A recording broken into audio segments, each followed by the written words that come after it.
지난번에 창고 내부에 2층을 만드는 글을 포스팅했습니다.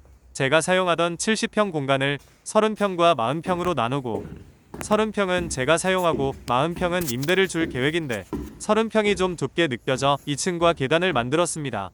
일단 2층과 계단 작업은 끝났고 이제 칸막이 벽과 문을 만들어 주어야 합니다. 문은 창문과 그 옆 칸까지 포함한 너비로 만들면 될 것 같습니다. 외부에서 보면 창고의 중간 정도 위치입니다. 문을 너무 크게 만들지는 않을 계획입니다. 3m 폭에 2.5m 높이로 제작할 예정입니다. 일단 문 오프닝을 만들어 주어야 합니다. 레이저로 오프닝 높이를 마킹해줍니다. 다음으로 문 레일을 고정할 각관을 용접해야 하는데 일단 호차의 정확한 높이를 측정합니다. 레일을 안쪽에서 지지해줄 각관의 높이가 나왔습니다. 용접 전 높이를 마킹해줍니다. 레일의 길이는 총 6m입니다. 문이 3m이니 열리고 닫히려면 6m가 필요합니다. 6m 레일을 내부에서 잡아줄 각관을 용접했습니다. 두 번째로 할 일은 문 위에 처마를 만들어주는 것입니다. 처마가 없으면 비가 내부로 들이치겠죠. 처마를 고정할 뼈대를 준비해줍니다. 처마 뼈대는 3개를 준비했습니다. 3.5m이니 3개면 충분할 것입니다. 준비한 처마 뼈대를 문을 설치할 위치에 고정합니다.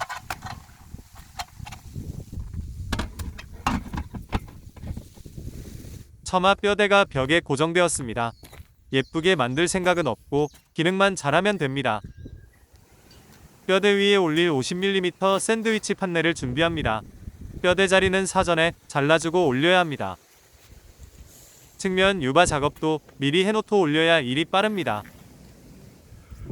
드디어 판넬이 올라갑니다. 바람이 많이 불어서 올리는데 애를 좀 먹었습니다. 처마는 특히 바람을 많이 타기 때문에 확실하게 고정을 해주어야 합니다. 촘촘히 스크류를 박아줍니다. 처마와 벽이 닿는 부분이 가장 물이 잘 스미는 곳입니다. 실리콘으로 작업을 하기 전에 붓으로 먼지를 깨끗이 제거해주는 것이 중요합니다. 어차피 제가 사용할 공간이니 예쁠 필요는 없습니다. 방수만 확실히 되면 됩니다. 좀 과하게 발랐습니다. 이렇게 처마가 완성되었고요. 문을 만들기 전 한 가지 작업을 더 해야 합니다. 처마 밑으로 문을 잡아줄 레일을 고정합니다. 최대한 수평을 잘 맞춰줘야 문이 바닥에 긁히지 않습니다. 문 레일을 고정한 곳, 스크류가 박힌 곳으로 물이 스밀 수 있습니다. 레일에 확실하게 실리콘 작업을 해줍니다. 자, 이제 문을 만들어 볼까요? 문은 판넬집에 만들어 달라고 해도 되고 직접 만들어도 됩니다. 저는 비용도 절감하고 좀 더 튼튼하게 만들기 위해 직접 문을 제작했습니다. 뼈대 안쪽에 고무 가스켓을 달아줍니다. 가스켓은 문과 벽 사이에서 바람도 막아주고 비도 막아주기 때문에 꼭 달아주어야 합니다. 위쪽과 좌우 그리고 바닥까지 모두 가스켓을 고정해줍니다. 문뼈대 상단에 호차도 용접해 주었습니다. 샌드위치 판넬까지 미리 달면 문이 너무 무거워서 설치가 힘듭니다. 그래서 일단 뼈대까지만 완성하고 뼈대를 레일에 걸친 후 판넬을 고정할 계획입니다. 이제 벽 오프닝을 만들어줄 차례입니다. 드릴을 이용하여 오프닝의 위치를 안팎에 정확하게 표시합니다. 다음으로 그려둔 라인을 따라 안쪽과 바깥쪽 샌드위치 판넬을 그라인더로 잘라줍니다. 벽을 따는 순간 당일의 문까지 완전히 완성해야 합니다. 벽을 허물 준비가 모두 완료되었습니다. 이제 안쪽에서 벽을 쳐서 판넬을 제거합니다. 드디어 벽이 뚫렸습니다. 속이 시원하네요. 오프닝이 만들어졌으면 판넬 절단면을 알루미늄 유바로 예쁘게 감싸줍니다.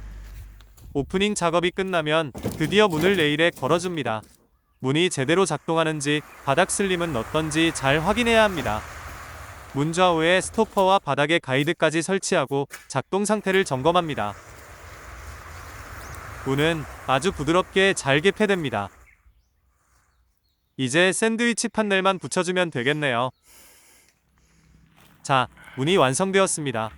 색상을 따로 칠해줄까 생각 중인데 천천히 고민해 보렵니다. 손잡이는 간단한 것 하나만 있으면 됩니다. 2층과 처마, 문까지 내가 쓸 공간의 준비가 모두 끝났으니 이제 30평과 40평 사이 칸막이를 설치할 순서입니다. 아래서부터 차근차근 판넬을 올려갑니다. 아래 판넬들은 간단하게 쌓아 올리기만 하면 되지만 지붕판은 조금 복잡합니다. 일단 각도를 맞춰서 판넬을 재단해줍니다. 천정에는 각관이 있습니다. 이 위치를 마킹하고 미리 따주어야 판넬을 끼울 수 있습니다.